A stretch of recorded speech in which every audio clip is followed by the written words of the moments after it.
removing the shift selector, we also call it a GWS, on your X5, you need to first check to see what iDrive option you have. If you have this option, this button needs to be removed.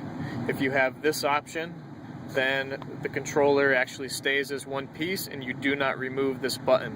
So you can see that you have extra buttons on this version, but the earlier version only had 2, so if you have the 2 buttons, this needs to come off right here. To remove that, basically you're just going to use 2 pry tools and lift on each end to remove that iDrive button. Because the next step for removing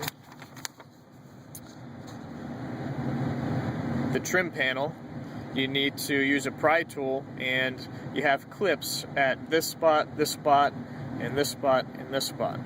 So you need to carefully pry up and unclip this trim to lift this up to access the GWS shifter right here.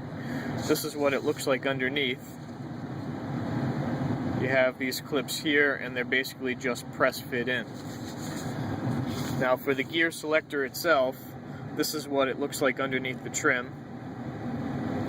And you have these bolts here that hold it down. This is the selector itself, and as you can see, for this trim panel right here, once you get these off, this is going to lift off, and that's going to then look like this right here. And this is the electronic actuator for the shifter. You can see this going this way is where it would be in sport mode. Most likely there is not anything that's going to be obstructing this, and it probably is going to be a shifter itself. But this is how you're going to take this apart, just to verify if there's any kind of debris that's worked its way in there. I have seen coins that are stored in the center console tray work its way to various different positions. So it would just be a good thing to double check before knowing that you need to bring it in to have this shifter replaced.